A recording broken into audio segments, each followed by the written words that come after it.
Hi ஹாய்ஸ், நான் உங்கள் நிலா. இன்றைக்கி ஒரு சின்ன கதை சொல்லட்டுமா? ஒரு அழகான கிராமம். அந்த கிராமத்தில் அருணாச்சலம் அமுதன் சொல்லிட்டு ஒரு தம்பதிகள் வாழ்ந்துட்டு வந்தாங்க. அவங்களுக்கு ஒரு அழகான பெண் குழந்தை இருந்துச்சு. அந்த காலத்தில் பார்த்திங்கன்னா வயலில் வேலை செய்யும்போது குழந்தைய அவங்க கூடவே கூட்டு போயிடுவாங்க.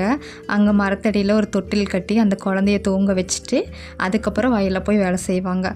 திடீர்னு குழந்தை அழுதுச்சுன்னா ஓடி வந்து திருப்பி அந்த குழந்தைய தூங்க வச்சுட்டு அதுக்கப்புறம் வேலை செய்வாங்க. அப்படி ஒரு நாள் வேலை செஞ்சுட்ருக்கும்போது குழந்தை ரொம்ப சத்தமாக அழுதுச்சு. உடனே அமுதா ஓடி வந்து பார்த்தாங்க. குழந்தையோட காலில் எறும்பு கடிச்சிட்டு இருந்தது. எறும்பை பார்த்து அமுதாவுக்கு ரொம்ப கோபம் வந்துருச்சு. எறும்பை என் பொண்ணையே நீ கடிச்சா இரு, நான் உன்னை நசுக்கியே கொல்றேன் பாரு அப்படின்னு சொல்லி அவங்க சொன்னாங்க. அப்போ அந்த எறும்பு சொல்லிச்சான், ஃபஸ்ட்டு என்னை கொல்றதை விட்டுட்டு உன் குழந்தைய தூக்கு, அந்த மரத்து மேலே பாம்பு இருக்குது நல்லா பாரு அப்படின்னு சொல்லிச்சு. உடனே அமுதாவும் மரத்து மேலே பார்த்தா அந்த பாம்பு கீழே விழுகிற தருவாயில் இருந்தது. உடனே குழந்தைய தூக்கிட்டு அந்த பக்கம் போயிட்டாங்க. அமுதா எறும்புக்கிட்ட மன்னிப்பு கேட்டாங்க. எறும்பே என்னை மன்னிச்சிடு, உன் மீது நான் வந்து ஆத்திரப்பட்டுட்டேன், என்னை மன்னிச்சிடு. ஆனால் நீ எவ்வளோ பெரிய உதவி செஞ்சுருக்க தெரியுமா?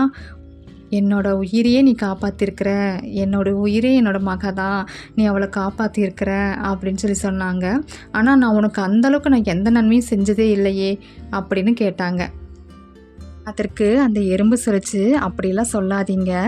உங்களோட உழைப்பில் வாங்கிய அரிசியை தினமும் பொடி செஞ்சு மாவாக்கி அதில் மாவு கோலம் தினமும் போடுறீங்க.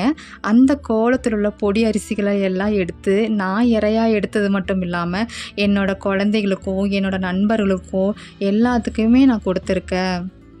அப்படி தினமும் அரிசி எடுக்க வரும்போது வீட்டை விட்டு நீங்கள் வெளியே வர்றதை நான் பார்த்துருக்கேன்.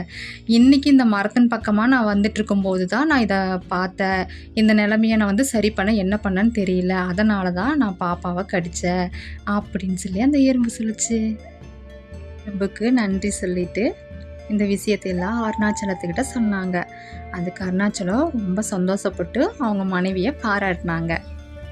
ஓகே காய்ஸ், நீங்கள் யார் யாரெல்லாம் இன்னும் அரிசி மாவில் கோலம் போடுறீங்க?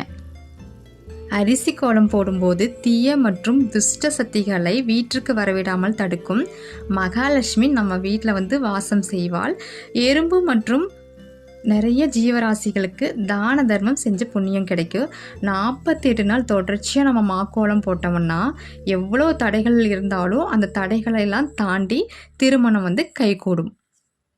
நிறைய பேர் சொல்லுவாங்க, நாங்கள் அப்பார்ட்மெண்ட்ஸில் இருக்கோம், அதனால் நாங்கள் கோலமெல்லாம் போட மாட்டோம்னு சொல்லிட்டு.